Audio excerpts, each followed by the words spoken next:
baru selesai kawin tuh. Ini jantannya, ini juga nih emoksi, ini galaksi ini baru selesai kawin tuh. Baru selesai kawin, nanti seminggu lagi akan dikawinin di petani rekanan juga. Baru selesai kawin.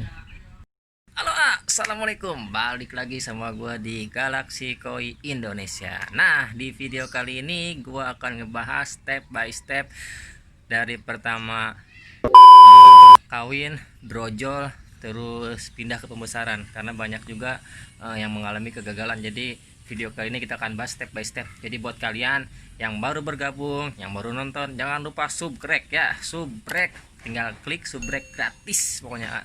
Jangan lupa nyalain loncengnya biar kalian dapat notifikasi pemberitahuan setiap video terbaru. Jangan lupa follow Instagram gue di @galaxy_koi_indonesia.official. Kita akan bahas step by step. Nah, ini sepasang yang gua kawinin di hari Senin. Sekarang hari Selasa, jadi ini baru kawin di hari kedua. Kalau misalnya dia hari pertama belum kawin, kalian jangan langsung angkat jadi biarin aja hari pertama belum kawin, disatuin aja, tapi dikasih makan ya, dikasih makan secukupnya. Jadi nanti dia kawin di hari kedua. Nah, ini posisi kawin di hari kedua. Hari pertama itu dia nggak bikin buih. Kalau misalnya dia nggak bikin buih, biarin aja, tutup. Yang penting ikan posisinya dikasih makan lagi hari pertama. Kalau misalnya hari kedua belum kawin, artinya dia gagal kawin. Tapi kalau misalnya hari kedua dia udah kawin, artinya dia ada juga indukan yang kawin di hari kedua. Kalau hari pertama belum kawin, dikasih makan ya. Catatan, kalau misalnya jantannya udah jaga telur, jantannya juga dikasih makan ya, sehari sekali, jangan terlalu banyak, harus dikasih makan. Kalau nggak dikasih makan, jantan lagi jaga telur, nanti yang ada telur dimakan sama si jantan, karena si jantan posisi lapar. Jadi buat kalian, jantan juga waktu jaga telur itu dikasih makan ya. Jangan lupa jaga burayak juga dikasih makan, tapi secukupnya, jangan terlalu banyak. Nah, ini kita akan biarin aja. Nah, ini ikannya udah gue buka jadi tadi gue buka dulu, pas ini langsung gue cek ya. Ini kondisi belum juga gue angkat tuh. Kalau kita lihat ini udah selesai kawin ya tuh. Nah, ini telurnya banyak banget tuh.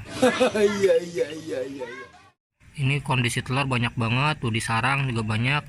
Ini jantannya kalau kita lihat di badannya itu dia nggak gede ya, nggak gendut ya, posisi perutnya dia nggak gendut, artinya jantannya bagus buat meres indukan. Jadi dia nggak makan telur tuh, telurnya banyak banget. Si betina juga bagus. Nah, ini juga sama nih tuh, ini juga sama bagus. Nah, ini juga selesai kawin jadi si betina akan diusir sama si jantan tuh. Kalau yang ini udah selesai kawin juga tuh. Kalau kita cek tuh telurnya banyak. Nah, itu telurnya banyak, si betina juga udah diusir. Jadi kalau betina udah diusir, artinya udah selesai. Ini cukup sehari aja udah selesai kawin tuh. Tuh, ini betina juga udah selesai diusir. Ini kondisi telurnya tuh. Nah, ini juga sama nih. Alhamdulillah ini jadi semua Semoga nanti burayakannya bisa jadi banyak, bisa support buat kalian semua tuh. Ini juga udah selesai. Nah, ini hari ini tuh hari Selasa, gua mau nuangin yang udah selesai kawin. Jadi ini burayak udah bisa berenang bebas, usia 4 hari bisa berenang bebas. Jadi Selasa ini udah gua Selasa kita tebar ke sini. Tapi sebelum hari Selasa, hari Senin itu gua udah siapin tempat penuangan atau enggak pembesaran burayak. Jadi hari Senin itu udah gua siapin H-1 itu udah gua siapin air endapan plus daun pisang. Nah, daun pisang kering. Kemarin tuh ada pertanyaan banyak. Daun pisangnya itu dicuci apa enggak? Terus daun pisangnya itu diolah dulu apa enggak? Enggak perlu, Daun pisangnya itu kalian cari di dahan pisang yang kering. Pokoknya patokannya yang kering nih, kayak gini nih. Tuh masih nempel. Nah, kita ambil itu daunnya aja, tapi jangan yang diambil yang ini ya. Jangan basah. Patokannya jangan basah. Kalau misalnya kalian ngambil yang ininya basah nih, nah nanti itu akan berlendir. Nanti dia akan berlendir di airnya. Jadi kalian cari yang kering seperti ini nih. Nah, ini nggak perlu dicuci ya. Jadi langsung aja disobek, dimasukin ke sini Nah, ini kita kasih juga kutu air. Jadi misalnya hari Selasa kita tuang, jadi Seninnya itu udah kita siapin air endapan plus daun pisang kering plus kutu air. Jadi biar kutu airnya itu mecah-mecah, jadi yang lebih kecil. Nah, seukuran plankton. Nah, nanti usia yang 4 hari itu dia akan makan yang kutu air pecahan itu, yang usianya itu baru sekecil plankton. Nah, itu yang dimakan sama burayak usia 4 hari. Nah, sekarang kita cek ikannya itu yang di sini Nah, ini udah mau kita tuang Nah, kalau kalian cek ini udah selesai ya tuh, lihat tuh. Nah, ini burayaknya tuh. Nah, ini burayak Galaxy Multicolor mana dia ngeblur. Nah kalau kalian lihat ini ada banyak ya tuh, ada banyak nah ini usia 4 hari. Ini juga sama nih tuh, udah bisa berenang bebas tuh. Ini jantannya Nemoxy, ini juga udah bisa berenang bebas tuh. Nah ini kita udah, artinya kalau udah bisa berenang bebas seperti ini, kita tinggal siapin aja untuk penuangan ke media ini.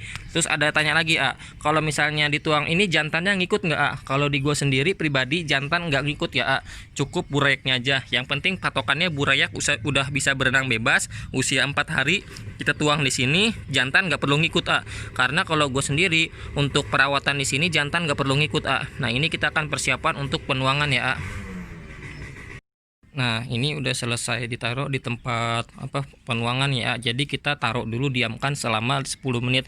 Jadi untuk penyesuaian suhu jadi kalau yang di sini suhunya sama di sini pasti berbeda Jadi kita taruh di sini dulu untuk selama 10 menit biar nanti burayaknya penyesuaian air juga sama tempatnya itu stabil kondisi airnya Nah yang itu juga sama yang ujung tuh lagi disesuaikan. Nanti kita akan lanjut ke step selanjutnya. Nah, step selanjutnya setelah burayak dituang di sini selama penyesuaian 10 menit tadi, burayak jangan dikasih makan lagi Jadi untuk cadangan makanan di sini banyak karena dari proses pemecahan kutu air itu nanti dia akan menjadi banyak juga Nanti kalau udah 2 hari baru dikasih makan. Jadi biar dia nggak terlalu banyak juga kutu airnya Kalau kebanyakan kutu air nggak bagus juga Nah, untuk kalian misalnya bingung takaran kasih makan kutu air segimana, kalian ambil sendok teh yang kecil ukurannya itu kasih kutu air. Nah, takarannya 1 sendok teh aja kalau misalnya kalian bingung. Nanti untuk daun pisangnya ini diangkat setelah 2 minggu ya Jadi burayak misalnya hari Selasa dituang nih usia 4 hari, nanti diambilnya daun pisang ini nanti 2 minggu dari sekarang dari sekarang itu dari proses penuangan. Jadi setelah 2 minggu daun pisang diangkat. Kenapa diangkat? Jawabannya satu kalau misalnya udah 2 minggu burayak akan lebih kasar lebih besar.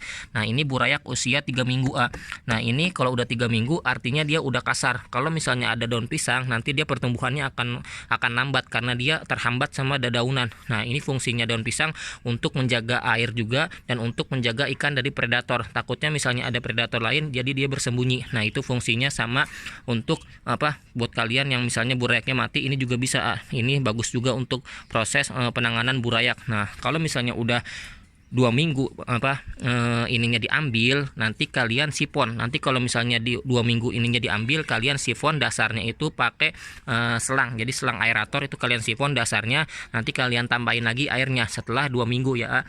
Jadi nanti kalau misalnya burayak 1 bulan ke bawah itu proses sifonnya itu 2 kali, usia 2 minggu sama usia 1 bulan. Nanti kalau udah usia 1 bulan dia pindah keluar. Nah ini contoh yang udah 1 bulan nih. Nah ini yang udah 1 bulan masuk, dia udah agak gedean tuh, ada yang mecah juga ke celok juga udah ada sebagian. Nah ini juga sama tuh, udah ada yang mecah juga ke celok, ini juga sama tuh. Nah ini nanti akan pindah keluar seperti yang ini. Jadi biar biar ikan juga lebih cepat proses mutasinya. Nah ini kalau udah ditaruh di sini selama proses pembesaran dikasih daun ketapang jadi fungsinya biar ngebantu ikan proses mutasi. Nah ini burayak usia udah 2 bulanan jadi dia udah mutasi ke celok, dari celok ke koi galaksi. Nanti kalau misalnya udah di luar embernya juga beda kalau yang itu ukuran embernya nomor 26, kalau yang ini nomor 30. Jadi dia beda ukuran, jadi biar proses ikan juga lebih cepat pertumbuhannya, karena kalau misalnya tempatnya besar ikan juga pertumbuhannya akan besar. Nanti kalau misalnya udah notol-notol koi banyak di usia 3 bulan up itu akan dibotolin semua nanti akan dibotolin di sini. Nanti kalau udah 2 minggu di botol nanti akan disortir untuk proses taruh di ember seperti itu sampai dia proses panen. Nah jadi buat kalian yang punya permasalahan, semoga video ini membantu buat kalian semua. Dan yang punya pertanyaan silahkan aja komen di video ini, nanti insya Allah akan gue bantu, akan gue balas juga. Kalau misalnya selalu respon mohon maaf. Nah ini video kali ini sekian dulu, terima kasih banyak yang udah nonton. Wassalamualaikum.